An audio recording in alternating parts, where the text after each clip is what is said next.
Hello guys, what's up? My name is Shanuin and today, tara, pag-usapan nga natin tong part ng pahayag ni Senator Amy. Sabi niya dito sa 1, 2, 3, fourth paragraph niya. Sabi niya, kabastusan sa aral ng Yolanda ang pinagkakaabalahan ng mga politikong ginutay-gutay ang bansa at ginamit sa pagpapapogi at pagpapalapad ng papel. Ang aral na itinuro sa atin ng Yolanda, eksaktong 10 taon ang nakakalipas, ay buhay pa rin sa aking gunita.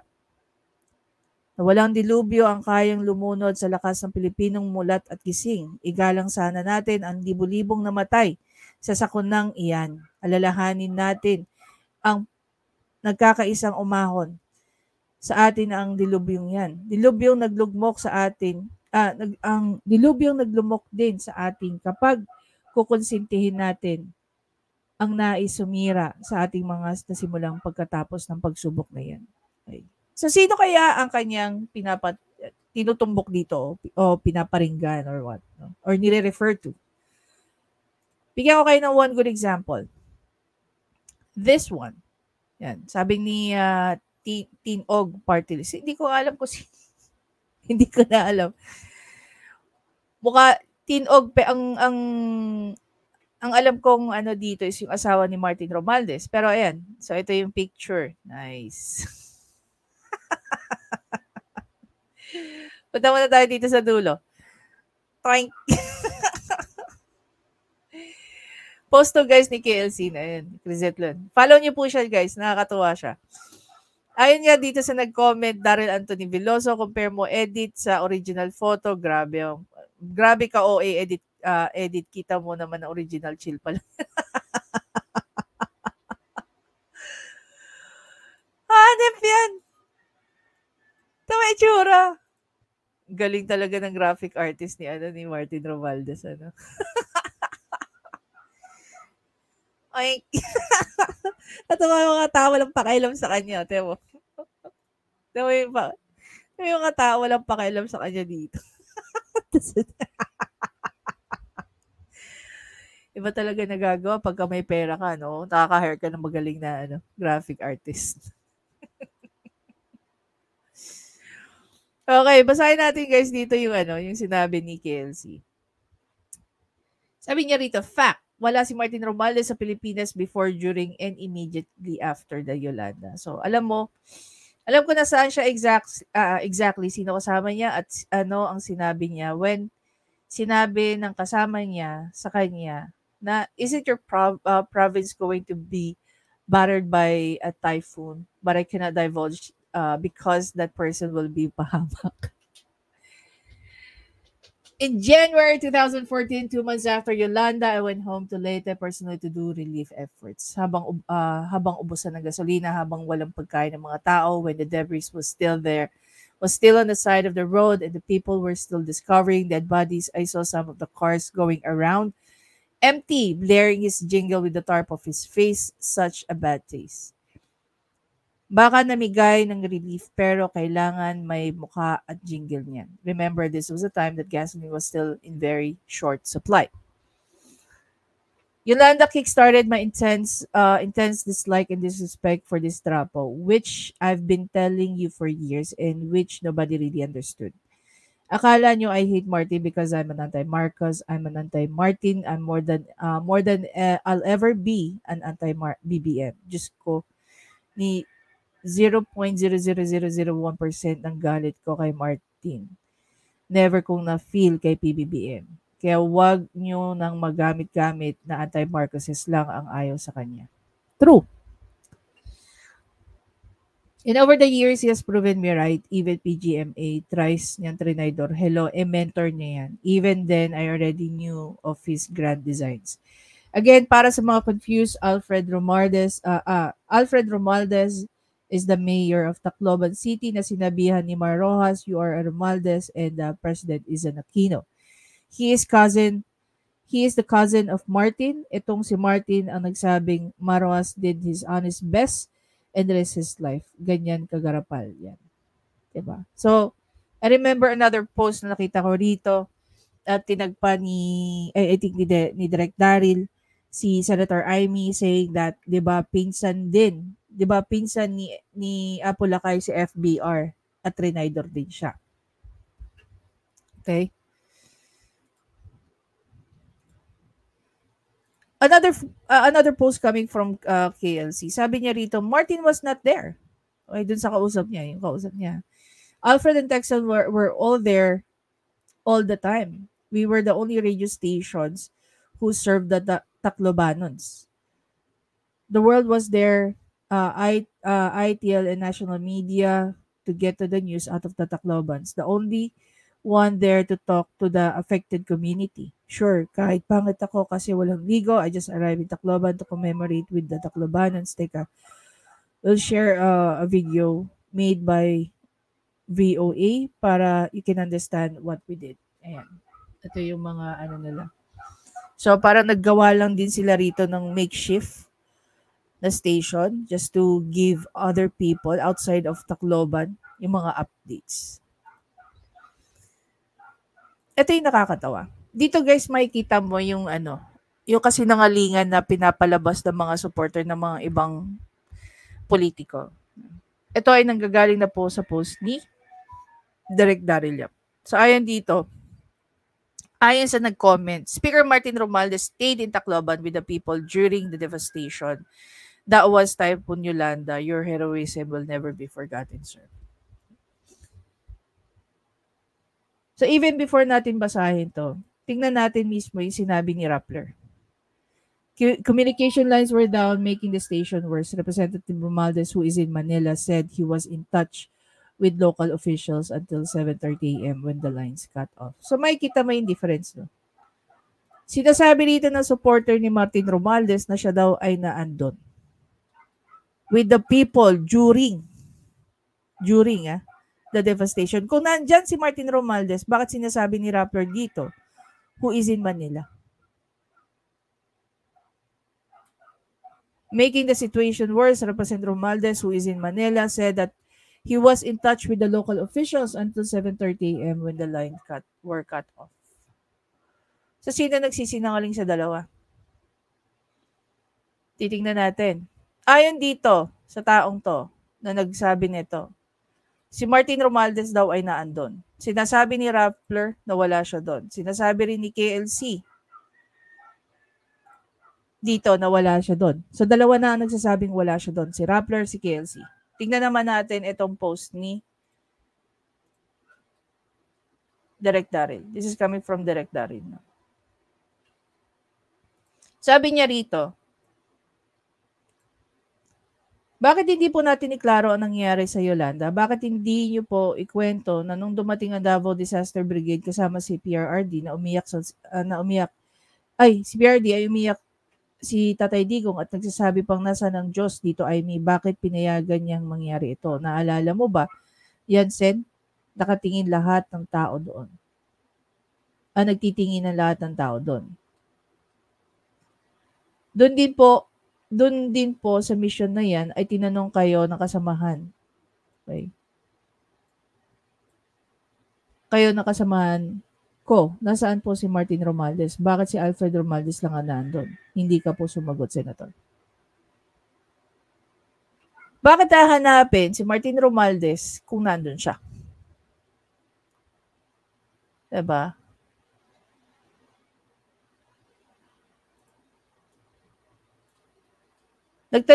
Nagtanong sa'yo kasi ikaw ang nasa bahay nila. Wala yung Yeda o kung sino man. Ang naalala ko lang, sabi ng staff, si Manang Aimee po ang natutulog sa kwarto nila Sir Martin. Bakit? So pag pinapatulog ka, well, pwede naman yan kung merong may extra. Sige, we're going to give, sabihin na lang natin, benefit of the doubt. Kung si Senator Aimee pinapatulog sa master's bedroom, pwede rin naman matulog sila Martin Romualdez sa ibang kwarto. Okay.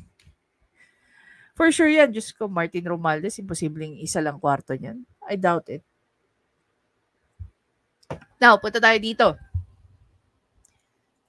So, ang tanong ko po, Senator, kung naandun po si Martin Romualdez, gaya ng pinagsasabi ng pangit yung friends sa social media, bakit po kayo ay natutulog sa bedroom nila at bakit kayo ang nagmamando ng relief goods na ibinabagsak sa dalang bahay. Ang tanong, ang totoong concern ko po ay hindi yung napakasinungaling nilang magsabing na andun sila nung Yolanda kasi 1 buwan kang natulog sa kwarto nila. 1 buwan. Wow, tagal na 1 buwan. Ang tanong, saan po sila natutulog ng asawa niya? Sa maid's quarters?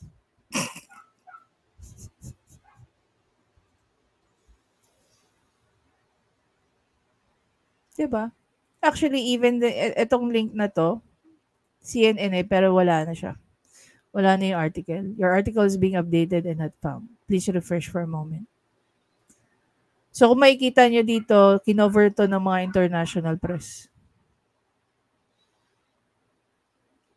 PRRD. Ito po yung panahon ng Davao disaster, no? Yan. Davao City Central 911 to assist later during the Yolanda tragedy. Kumilos si PRRD rito na walang kahit ano. Hindi niya ginusto yung media or what. Actually, hindi naman. Ako, nung time na nangyari ang Yolanda, hindi ko nga nalaman. No? Kung hindi pa kay Cooper. Ano pangalan nun? Yung sa CNN ba siya?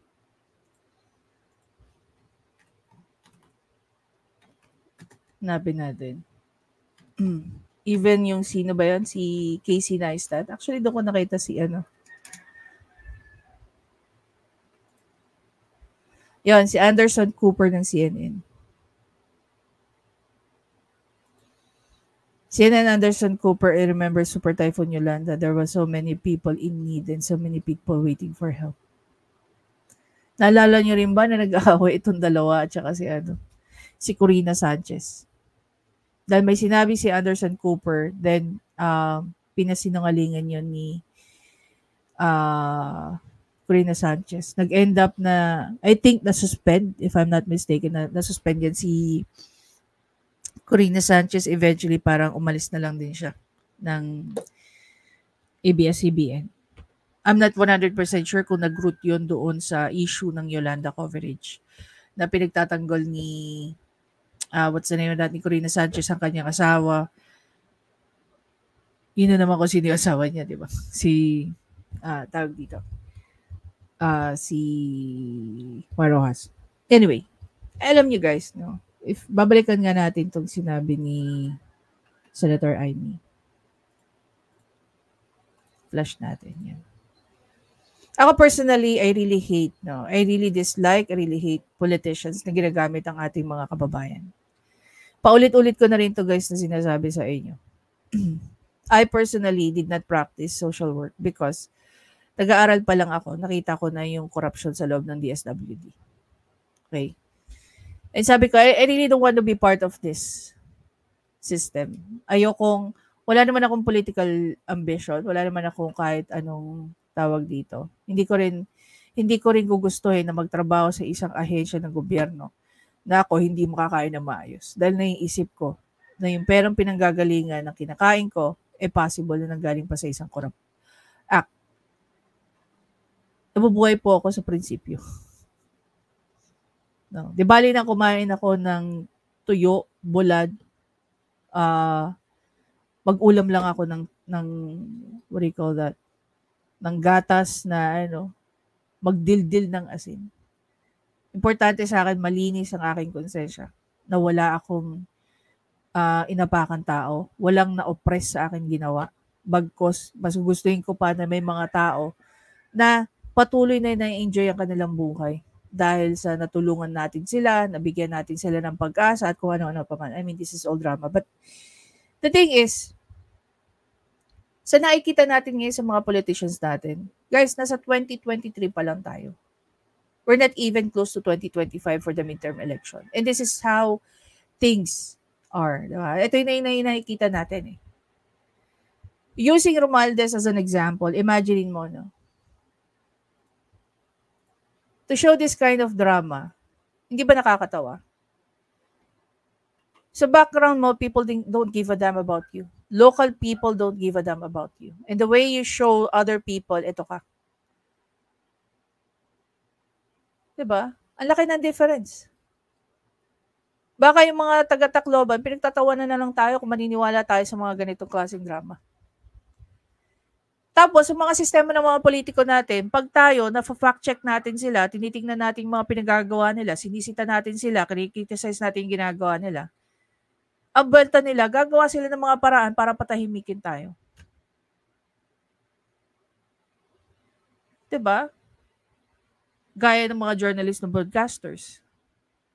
Ano ginagawa sa kanila? Diba, pinapatumba? Tapos yung iba, kakasuhan ng cyber libel.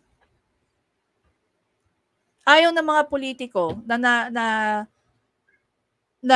do you call that, napaparealize natin, ng mga gaya nating kritiko nila. Ayaw nilang maparealize natin sa ibang tao na tama yung sinasabi natin. Ako personally, wala akong galit kahit kaninong politiko. There's a big difference between galit at saka dislike. Ayoko lang na ang mga kababayan natin, gaya ng mga ganitong tao, nagagamit for political gain, for personal gain. Sabi nga kung babalikan natin guys yung interview ni PBBM, sabi ni PBBM, hindi naman lahat ng politiko gusto pera. May mga politiko gusto nila ng power. Those powers will be used to oppress other people. Diba? Sabi niya, we're in a democratic world. We are in a democratic country. Naniniwala din naman ako that our rights are not absolute. And so as the power of our politician. Ang power nila hindi absolute. Kaya natatanungin ko, yung mga ganitong klaseng palabas, hindi ba nakakatawa? Masyado pang maaga. And to top that, imagine nyo, may mga politiko tayo, I'm not gonna drop names, I don't wanna be specific, kasi ginagawa to ng ibang politiko eh. Marami silang gumagawa nito, if I would say that. Ang gagawin nila, yung pondo nila, okay, ganito yan eh, yung cycle. Tayo nagbabayad ng tax, tama? Yung tax na yun napupunta sa kaban ng yaman, tama? Yung kaban ng yaman na yun, ginagamit nila para maging pondo nila sa mga opisina nila. Tapos yung mga pondo na yun, again, hindi ko lalahatin ng mga politiko, pero may gumagawa nito. Yung mga pondo nila, gagamitin nila sa pampagwapo nila. Just for the show. Tayo mga Pilipino, dapat mas maging objective tayo kaysa maging subjective tayo. Dapat ang una natin tinatanong, ano ba napakikinabangan namin sa mga taxes na binibigay namin sa inyo? Maliban sa dapat lang namin kayo pinapasweldohan at hindi nyo inilulunok o nilalaga yung mga pera na yan, ini-enjoy nyo para sa mga sarili nyo. Sa pansarili ninyo. Tama?